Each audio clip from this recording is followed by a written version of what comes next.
Okay, so welcome to our question and answer session with Jess Wright today, physio. And thank you for thanks for being here, Jess. I know you've just run in from vaccinations with your little girl, so it was probably not the best timing, but hopefully she'll sleep for a little bit. She hopefully will. I think we'll be undisturbed for at least an hour, so that's good. Yeah, that's great. So for any of you that are like listening to this back, the reason I started this question and answer session with Jess was because a lot of times navigating strength training can be tricky because there's just so many different pieces to our bodies that can like go wrong. Let's be let's be real here. Like it's and especially at our age, because every person in this group, I think bar one, is over the age of 40. So I actually haven't done the average age, but I would say it's definitely around the 50 and up. So it's fantastic that all you ladies are doing strength training, because it's one of the best things you can do for your health and longevity, as you know. And of course, when we're pushing ourselves, we're going to get little niggles along the way. And sometimes the other thing is you can sometimes wonder things like, am I doing the correct warm-ups? Am I doing the correct warm-downs? Am I even doing the right amount of load? Because there may be some people listening that aren't following one of my programs, which, of course, when I write programs, I think about loads. I do think about the load that I put people under. And often it's not the load that's in the program. It's what else are you doing outside of the gym, right? So are you doing other sports? Are you running? Are you paddling? What postures are you in every day? Are you sitting at a desk? Because I don't know about you, Jess, but I find that the postures outside of the gym have a massive bearing on our bodies. Massively, and then you think about how long you spend there. So like you said, you could be doing a 45-minute to an hour session, but if you've got an 8-hour desk job, you're spending really all that time sitting. So we hope that movement obviously can make change and make us feel really strong and fit. But realistically, when you look at the big picture of where are you spending most of your time, that's probably going to paint a good picture. Yeah, definitely. So on the call today, we've got Kylie, and Kylie's new to our group. But I have been coaching Kylie for, I think I've almost lost track, Kylie. Is it about 6 months? Yeah, I don't know. It doesn't seem like 6 months. But I feel like I've known you for 6 months. Yeah, well, there you go. People say I have that face. I often have I met you before, so I must have a familiar face. So Kylie, while you're on the call, can you tell us? I'm curious. What were you hoping? Let's kick off with you, because you're actually on the call. What were you hoping to get out of today? Is there something in particular that you're curious about to ask Jess? Yeah, so I reviewed those questions that you had on the Facebook page, and there was one there that certainly piqued my interest, and that was in terms of timing. When's the best time to actually make that appointment to see your physio? Is it at what point, you feel a bit of a niggle, or do you go and see your physio at the point of time where it actually becomes very, very painful? Obviously, when you get niggles, you know what to do. You know that you need to do a lot more rolling and trigger point with your balls and stretching, etc. But yeah, that's the $1 million question. And I have been told when I did have a shoulder injury, you should have done something sooner about it. Having said that, hindsight's a beautiful thing. I didn't know I had done an injury. I didn't know I had pulled the ligament. What did I do? Pulled ligament. Was it a tendon? Yes, the tendon. I didn't know I'd torn a tendon. I just felt like it was a muscle strain. So I guess, I just wasn't aware what, at what point should I actually go to physio. Yeah, I was hoping that you might be able to provide some guidance on that. Jump in, Leanne, or? No, you go. It is $1 million question. I think it's such a tricky one to answer, to like specifically answer, because everyone and every situation is a little bit different. I think at the end of the day, as a general rule of thumb, when you really don't know what to do and like you've hurt yourself and it's not something you're used to problem solving or you're comfortable with your coach to problem solve, sooner is always going to be better in that even if something's really acute and say you pulled something that morning, we can still provide a lot of guidance and advice around what, to expect with pain and inflammation early on and how to even manage that, even if it doesn't mean strength building from that point. So physio is more than just, strengthening and rehabbing. Like our goal is to also provide acute management when something gets hurt. But it is kind of that rule of thumb where it's like, you hear of people with tennis elbows or like Achilles or knee tendinopathies or tendinitises. And it's that general rule of like the longer you leave it, the sorer it gets, the harder it is to settle down. So I always do find in the clinic, if I see someone who's had pain for a week versus a month, their recovery is going to be a lot quicker if they've had pain for less long and there's been less inflammation building up. That is like people who are more trained and more know their body well, and it might be a recurring injury. If it's something that pops up and you're pretty confident that you've done something before to manage it and you think that you can get on top of it, that might be something you speak with, say, Leanne, and you go, I'm familiar with this pain. This worked last time. Let's try it. If this doesn't get better in a few days, I might book an appointment. But always erring on the side of caution. Like I always say to my guys, if you book an appointment early and you come in and you're feeling a bit better and we can get on top of it really quick, you might only need one appointment versus leaving it too long and now you need months of rehab because it's gotten so sore. So I guess to answer the question, I'd always go on the sooner side of things and then require probably less help and assistance because you caught it early. But it is sometimes really hard to know. Like you said, you sometimes just get used to it, so to speak, because you're not sure you're even hurt until it gets that bad. Mm. And would you recommend if you're doing a lot of training that just, maybe once a month, just check in physio and just have an appointment just to as a maintenance type appointment, just to have a chat and work through your body and if there is any sort of niggles? Yeah, like I like always like it sounds so cliche, but you always hear about the analogy of, you take your car for your regular services and then like the cars are running all the time. So our bodies are the same if we're training regularly, and we're doing, like we're loading our bodies up. You're definitely not going to feel any worse having something, that's a checkup that's regular. And if anything, it might just, help you realize, oh, I was stiff through there and I didn't even realize, or that feels so much better because in our bodies, we only know how we feel. And that happens gradually without us realizing sometimes. And that doesn't even have to be just physio. So I'm a physio, but I have clients who do see me every few months just for a touch base. They might see a remedial massage therapist, or they might want to see a chiro or whatever the allied health professional is. It's something to just keep their body in check and make sure they're staying on top of things. And in particular, if you have a history of previous injuries or niggles or tightnesses, yeah, it's definitely proactive rather than being reactive down the track. Awesome. Thanks, Jess. Good.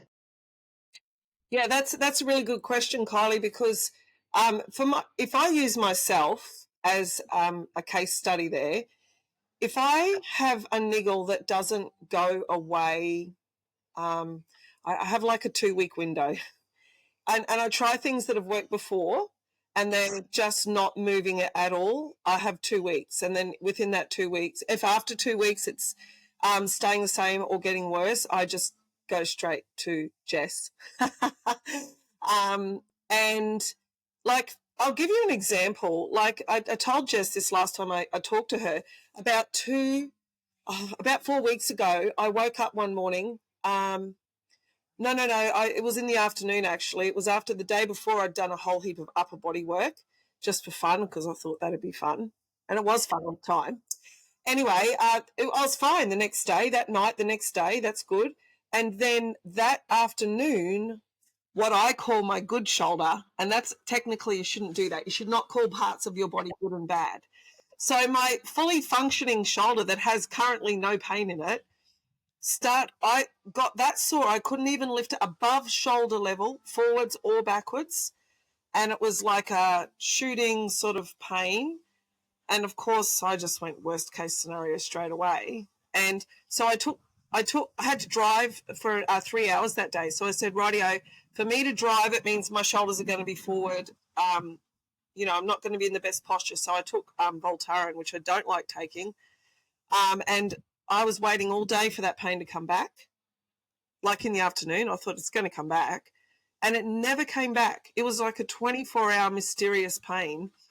And that's something that often does not happen.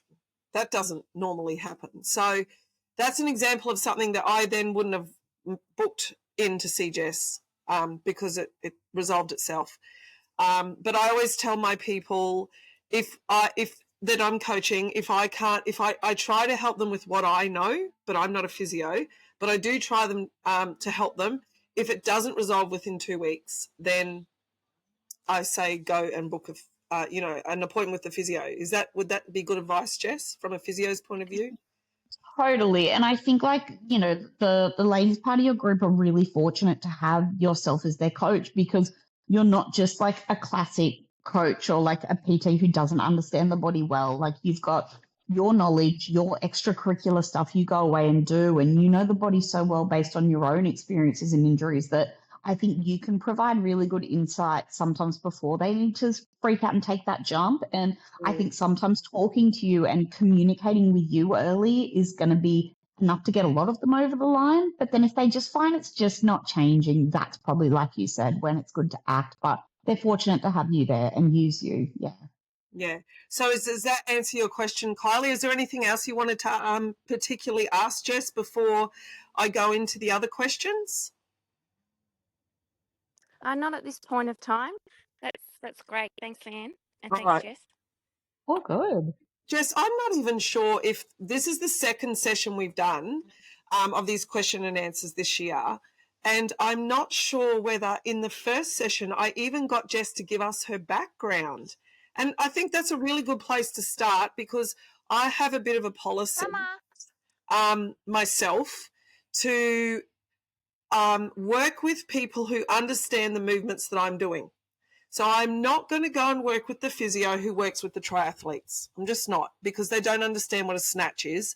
They don't understand, what a clean pull is or whatever it is. They don't understand the movement. Yes, they've got the theory, but I think it's really important for the person that you're working with to be able to understand exactly what movements you're doing.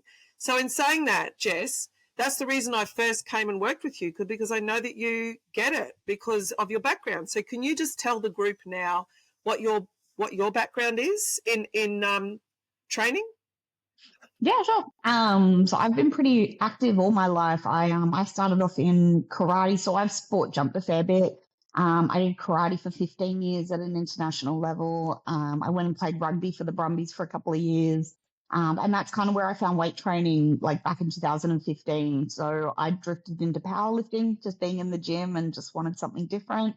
I'm not a big team sport gal. I'm kind of like to just like, I put in the hard work, I see the result, or I don't put in the work and I don't see the result. I just love relying on me. So I transitioned over to barbell sports because I just loved that I could just push as hard as I wanted to with it. And yeah, powerlifting was awesome. I did that for about 7 years.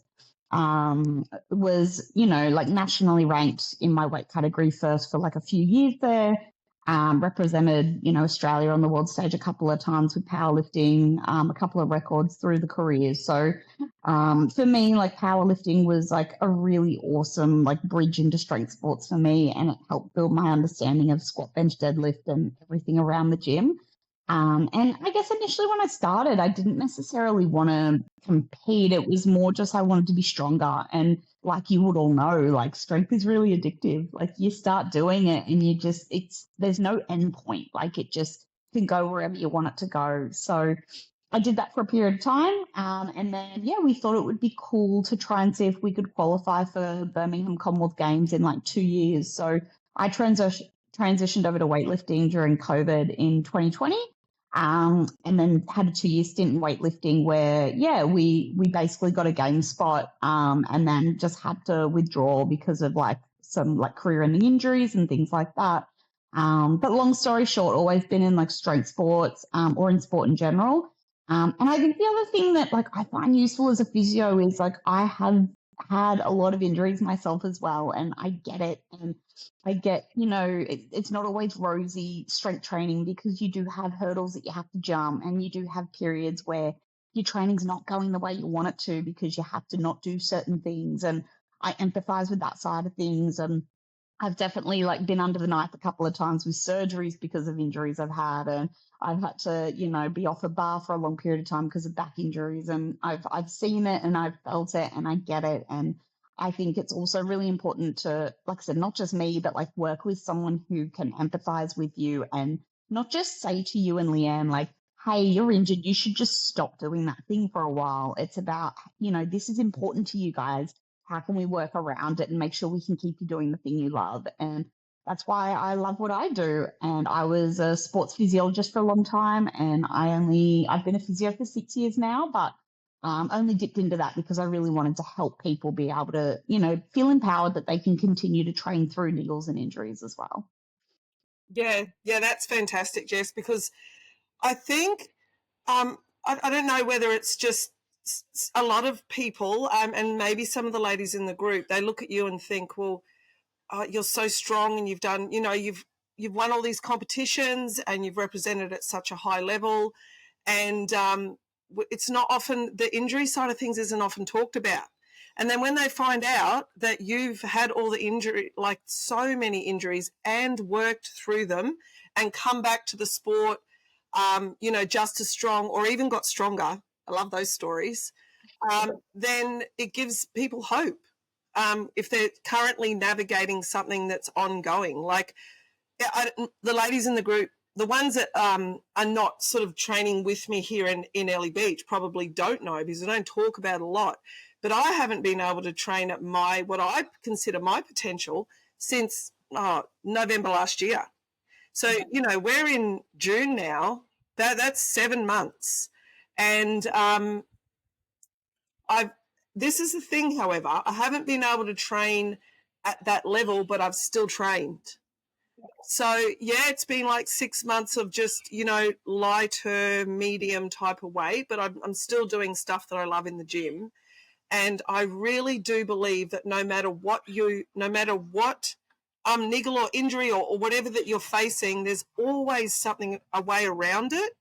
And there's always something else you can do. I don't believe there's a time when you need to give up strength training ever. And right now, the ladies like Kylie probably wouldn't know because she doesn't train here with me, but I'm currently doing my technical official course for para powerlifting, which I absolutely love. And I'm getting to train some athletes now who don't have like able bodies. And it blows my mind what those people can do, right? And they have disabilities. They have like that one man that I coach that only has like his arms are only like half the length they should be. His hands don't close, but he can bench press. So that sort of thing is really inspiring. That's why I just wanted to throw that little bit in there before we get into the questions, just to let people know that strength training is really something that you can do for life. There's always ways around and through things if you surround yourself with the right people. And I guess too with strength training, like there is always risk you're going to get hurt, and you probably will at some point along the line, but it's one of those things where the benefits are going to outweigh that though in the long term. Like it's funny, I kind of compare it to anything that you do. Like everything you do is going to be a risk, but what's the overall benefit to what you're trying to achieve? And I just think strength training, it's a no-brainer. Like if you look back in 30 years, you're not going to look back and go, oh, I wasted my time training for 30 years. You're going to think, God, I feel so strong and empowered and really functional. And maybe if I wasn't doing my strength training and I'm a 55-year-old woman, I'd have osteoporosis by now, but I don't because I've been strong and moving. And yeah, there's just so many benefits that outweigh those risks, but the risks do come up and they are there too. Yeah, and that's why I love this, have sessions like this for my community, because I just want them to see that there's, the path is never straight. It's a bit curvy, but you can stay on the path to strength training. So if we go on, one of the most popular questions that I got for the ladies that can't be here is, how can I tell if I need more strength or more mobility? So if they're not quite getting into a position that they want, or they have a slight niggle, what are some things they can do to work out, is that lack of strength or is it lack of range of motion or mobility? To be honest, like it's very probably situation dependent, but it's probably a combination of both. Because at the end of the day, if you can't get into a position, you're probably not strong there because you haven't been able to get there. So I usually like to think if you can't, like, for example, hit depth on a squat, of course it's going to be weak at the bottom because you can't actually get there either. So it might be that you need to release one or two things and then strengthen that bottom position in the long term. So using a squat as an example, if I have someone come in and they say, you know, I just can't hit the bottom of a squat, and I watch them move, and Leanne, you'd be really good at observing and like working out what they're doing, you know, to stop them getting to the bottom. But if they do look like they're really tight in certain muscles or certain joints, there might be, you know, 1 or 2 minutes of things that I give people to do as like a release kind of like part where it's the mobility. Let's get you the range. Let's change the range of motion. But then if I still get you to try and squat, that's new foreign territory. So you're going to feel still weak at that bottom position. And if you don't strengthen that after getting that range, it probably will stiffen back up because you're not strong enough to get there. So I do love the combination of release and then prime, or like release and then strengthen. And it doesn't necessarily mean release and then go do a barbell squat. It might be release and then go do a different movement that's a bit easier or specific to a squat, but not a squat, that gets you into that position and helps open you up, give you confidence, and build that strength. So it's definitely going to be, if you're someone who's just like, oh, I've just never been able to hit depth here, or I can't get, you know, the bar to my chest, or I can't reach behind my back, you probably are going to lack strength, but you probably won't get there until you change your mobility as well. And mobility, we can change really quickly, but it's sustaining the change where strength is really helpful. That's really interesting, actually. So I know from experience that you can change your mobility enough just to get into the position that you want to for that session. But then walk away from that next time you need to do that again to get into that position again. So that would be things like releasing with a ball, for example, or doing some, you know, banded sort of mobility stretches. But long term, what do you think the best way is? I know that's what you do each time that you train, but is there any other ways that you would recommend people approach mobility? Totally. I mean, always like trying to like not overcomplicate it. So like for you specifically, like find a joint that is really stiff. Like don't feel like you have to go head to toe and like do a heap of stuff because you'll be in the gym forever. But if you have a shoulder niggle or a knee niggle, like focus on that area in particular. Like you just said, in the long term, it is about maybe you still get the ball or the foam roller out for like 30 seconds on each part, you know, on each side. So 2 minutes of a bit of a roll or a bit of a stretch. But then it is about picking some kind of an exercise that gets you into that position and having it lightly resisted to warm you up, but also build a bit of strength. So it might be, if you're trying to get squat depth, it might be that you warm up with some single leg, like banded assisted, like pistol squats or like single leg squats to get into that nice bottom position if you're someone who lacks hip range. And there's a whole bunch of like really good research around shoulders and hips and improving range of motion through single leg movements versus double leg. And the reason for that is with single leg movements, we allow our body to rotate, which can help us get better and lower range as well. So a lot of lifters, we do double arm movements, whether it's squat, bench, deadlift, snatch, clean and jerk. They're generally going to be 2 arms and 2 legs working together. So sometimes coming out of a specific movement pattern and lightening the load and allowing your body to go through range with one leg, you will be able to get through more range and over time build strength at the bottom. Then when you go to do your barbell movements, it means it's really easy because you don't need all that range, but you have the strength there long term. So I'd always pick movements that aren't necessarily the barbell movements as a warm-up. So it might be something single arm or single leg. It might be a combination of, like I said, something light loaded. It shouldn't fatigue you, but it gets you through really nice range of motion and it gets you warming up and priming the muscles you need for that movement as well. Long term, I'd pick one or two things. Okay, yeah, well, that's really interesting. I will I'll look more into that.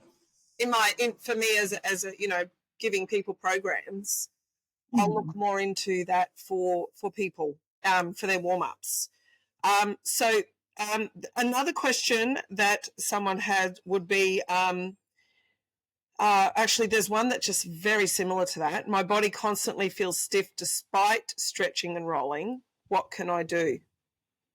Yeah, and this is where it could be one or two things, and it's probably going to be more the former, but generally someone who just constantly feels stiff is likely lacking strength through range. So if someone's saying that they're constantly stretching and they're strength training, there's a good chance it's like, I want to have a look at what their program looks like. Are they getting a lot of, stuff outside just that barbell movement base, like that squat, bench, deadlift? Are they getting a lot of single arm movement, rotation movements? Are they getting some trunk work in, some pulling work in, some pushing work in beyond just lats tight, squeeze back, those classic muscles that are always working with the barbell?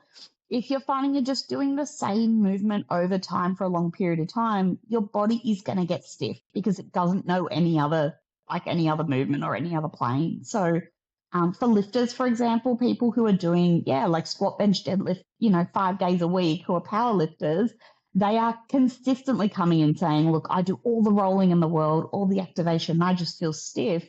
It's kind of what we spoke to earlier with like the desk jobs where, but like what you're doing for 90% of your session is in this really stiff position. Of course, you're going to pull up stiff after because we're not trying to get out of those positions as well. So for someone like that, it might be, do we need to change up the accessories and get you moving through maybe less weight but more range? Do we just need to get you out of those positions and get you strong through more range of motion? Another way of doing that accessory wise is picking exercises that also have a really nice eccentric component. So that's where the muscles lengthen and strengthen at the same time. For hamstrings, like RDLs are a really common one. Nordic curls are really common. If you're looking at eccentric for like something like upper body, you could do like just lowering of the pull up, not just the pull up all the time, and it gets you to open up your lats. There's like reverse Nordics, which is like the opposite for hamstrings. It's for quads when you lean back. There's all these really nice exercises that you can do that are still strengthening, but the muscle isn't necessarily shortening and tightening. It actually has to lengthen before it squeezes and works again. So I guess the questions are pretty broad and it could change depending on the person, but I would be having a look at the program and going, okay, what are they missing? Like, what are they doing a lot of and what could we change? But what Leanne also alluded to earlier, and it's like, what do you do day to day? Do you heavy strength train for 40 minutes and then you sit at a desk for 8 hours? Because if that's the case, maybe you are someone who needs a little bit more accessory work to get a bit of rotation and, like I said, a bit more movement in general. Yeah, okay. And do you so you would put that into like your accessory, those sort of accessories, those sort of things? Yeah, I think so. And it depends on what the person's probably like program looks like. If they're a lifter and they like to squat, bench, deadlift, absolutely in the accessories. If they're just strength training and love like just like a full body session every session, I'd just be picking like a combination of upper and lower body push and pulls, mix it up lots, give them a couple of double arm, but single arm and leg movements as well. Just a lot of variety. Yeah, okay. Thank you. That's helpful. And another question is, at my age, well, I'm assuming we're talking about the 50 age here. What would be the best recoverable load or sessions per week? And we're not going to go into depth here. Like, I know we're talking, most of the ladies in this group are, most of the ladies in Strength Seekers are doing, I would say 3/4 of them are doing a general strength program. Okay. There would only be a quarter that are actually competing in either powerlifting or Olympic weightlifting. So I think some people are just wondering, how many sessions should I be doing a week that I can actually recover from for general health, Totally. in that age group? I think like research in terms of like helping prevent things like osteoporosis and just general well-being, it's like that 2 to 3 times a week is actually a really good place to start. And it's realistic. You know, you might be a bit sore, you can have a day off in between, you can generally go on, off, on, off. And it helps you just work around other things that you might want to be doing, whether it's a bit of walking or, like you said, other activities to the side. So for those that aren't competing, look, your 2 to 3 times a week is probably going to be plenty, like probably more veering to that 3 times a week. Recoverable volume is such a tricky one because it's so individualized. It depends on, you know, your age, your background, your previous injuries, your previous training history as well. If you're someone who's trained all your life, you know, you'll probably recover a lot quicker than someone who started a year ago. And then also just keeping in mind as well, like people who are generally lighter recover quicker because there's less muscle mass and less damage to the muscle versus someone who's heavier and bigger. They're going to take longer to recover as well because they're generally bigger, doing more tearing damage to the muscles, which is a good thing, DOMs. But also they're probably lifting more, and so it might take them longer to recover. So I think there's a lot that goes into how long do I wait to recover. But if you're someone who's been well trained for a long time versus someone who's just starting, it'll be different. And the weights you're lifting will change things as well. Yeah, definitely. And also, I think it's important for people to understand the difference in load lifted during the session if they're doing a powerlifting style of program. So, for example, where possible, if you've got a deadlift day, which is always going to be the heaviest day for most people, then if you're looking to which day should I have a rest day, a recovery day, it should be after that, the heaviest load day, which is predominantly the deadlift type of day, or even for some people squats. I like to, because I'm not really rigid in the way in the sequence that people do their sessions. I give them the program, and that however they change it around according to their lifestyle. So just keep in mind that if you're wanting to think which is the best day to have the off day, it would be after the most amount of load lifted. And in fact, one of the ladies who isn't here, she was going to come on this today, but something must have come up. She loves Train Heroic because it tells you how much load you've lifted in the whole session. But that's really actually a great training tool, because if you get to the end and go, I've lifted 4 ton today, so 4,000 kilos, for example, then, you know, maybe the next day after that would be a good recovery day, right? Totally. And I think too, like you just said, like keeping track of loads where you can is really helpful because one, absolutely, you can just get a trend and go, okay, I know Tuesdays I'm going to deadlift. I'm lifting the total most amount of weight. Like your body can't discriminate what, you know, the different lifts are. It just knows load. So if you're tracking load, that's a really accurate tool to use to help. But also it helps you track over time. If you start to get niggles, why am I getting niggles? And then you might look back and go, oh, between weeks 4 and 6, my loads just went through the roof compared to usual. And it's like, oh, that's probably why my knee started getting sore because I did a lot more than I'm used to. And so load has a lot of benefit in tracking, and it doesn't have to be complicated. It literally could be just, some kind of like equation in Excel that just adds up, like you said, the kilos or tonnage, and you see a line hopefully go in a nice general linear direction. But if you see a spike or a drop, you kind of know, well, that might be why I'm starting to feel something. So, yeah. And also, when we're talking about that, I actually did a post on this in our group not that long ago, and it's talking about the deload week. And from someone who's been training strength for 14 years, and in that 14 years, I think the most amount of time I've had off is 3 weeks. So in 14 years, I've had 3 weeks off, you know, in a row. That's it. So I find if you are really, you know, training 3-4 times a week and you're starting to push the load up, that, you know, that fourth week, I usually do every 4 weeks. That is a mental hurdle for people because they think, this is too easy. I'm not going to get gains because now I'm like lifting only 60% of, you know, for the whole week. I'm not doing enough. So could you just quickly speak about the importance of that, you know, having a program that just is not linear, that just keeps going and going and going, rather that it lets your body recover, and then, you know, the waves of this, well, any sport really, but how important it is to have that little bit of a deload for your body and your central nervous system.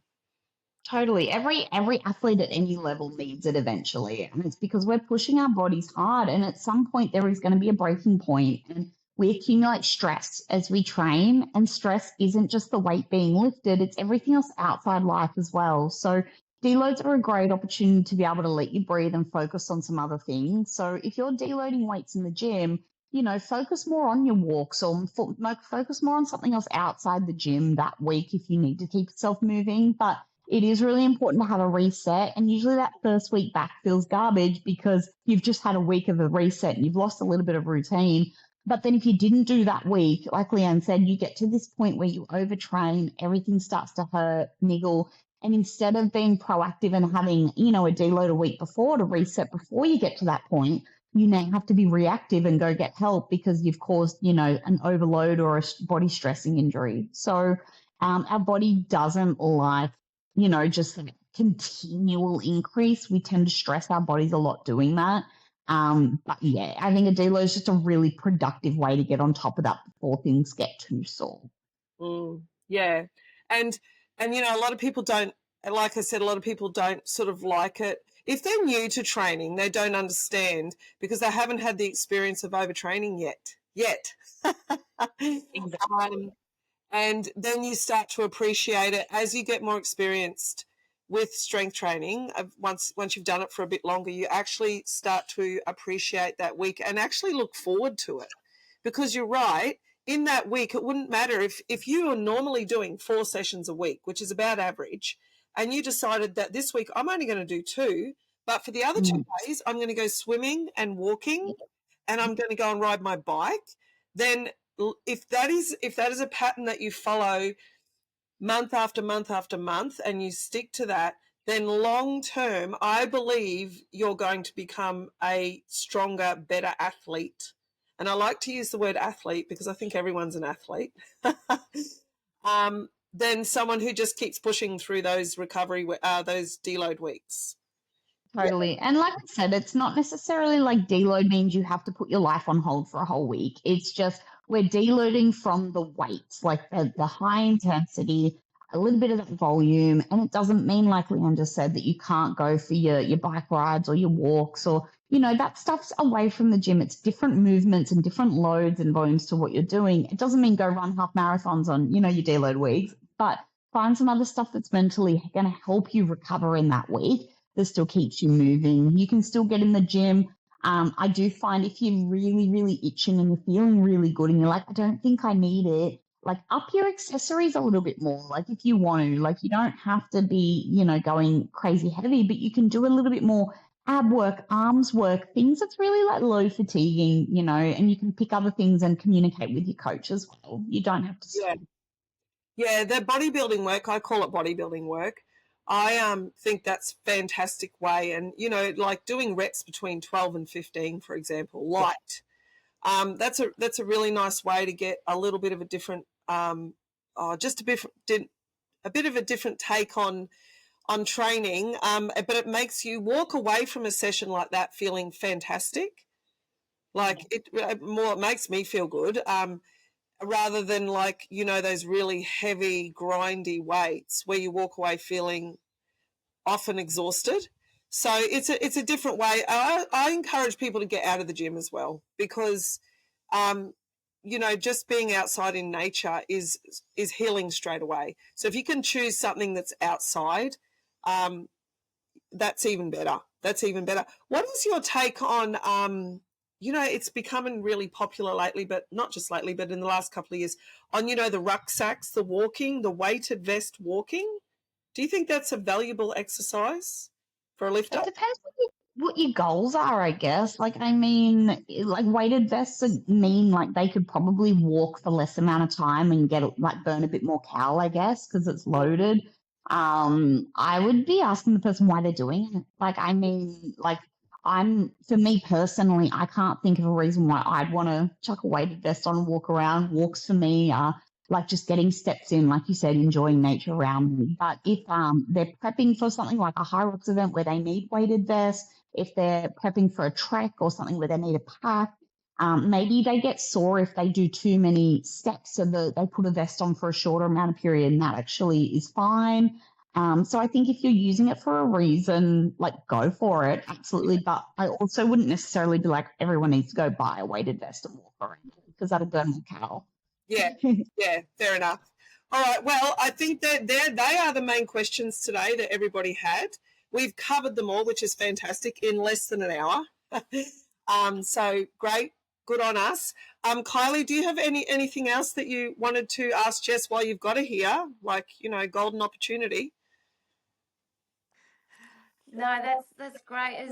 That was a really thorough chat, and very insightful, especially for me going forward. There's certainly a lot of elements there that the diversity in your training is obviously. I can understand where you're coming from, because obviously you're moving your body differently, rather than doing the same thing over and over. Like you mentioned before, Jess, it's sitting at your desk. Your body just becomes so stiff. I'd love to give up work and not be in that regime. But anyway, but yeah, diversifying exercise is, I've noticed over the years, it's quite critical and important in so many areas. So thank you so much for your time. I really appreciate it. No, thanks for joining in, Kylie. Appreciate the questions on the run too. And yeah, thanks for having me as always, Leanne. Yeah, thank you. It was fantastic. And listen, if any of our members want to want to come and see you, because I know some already do, where can they find you, Jess? Where do you actually work? Yeah, so I'm in Newcastle, but obviously I do a lot of telehealth with PHYSiO Online, where we generally can assess and I can talk you through some releases, stretches and things to do in the gym. And then obviously my job's then to communicate with Leanne and work through a bit of a plan together, because she's the one who can see a lot of you guys, if not face-to-face, more regularly. But yeah, I'll make sure my link's up to date. If Leanne wants to forward my Instagram, social media, so there is a booking link in there, or always feel free to message me as well. I can always happily problem solve some stuff or book people in as well. Yeah, that'd be great. Thanks, Jess. And just so everyone knows, I think the concept of seeing a physio online is weird for some people, because they think, well, don't physios need to put their hands on your body, to assess, the range of motion wherever it hurts. However, I obviously over 14 years have seen a lot of physios. And I've had the best success with Jess online. I've never actually, I don't even know if I've met you in person yet, have I? I don't think so. July is going to be the first time, which is going to be awesome. I've been working with Jess for years on different things, all parts of my body, and it's always been online, and it's been so effective. So if you're worried about that, don't worry about that, because it really does work. Jess is an expert at getting you to position yourself in just the right way so she can see what your range of motion is, and asking the right questions. That's what it's all about. So I'll put all the links with this video on our community, and I'll send it to, Kylie's in the community, so that's great. So thanks, Jess, once again, and thanks for coming, Kylie, and we'll see you in the next one in a couple of months. Thank you. Have a great Thanks, day. Kylie. Bye.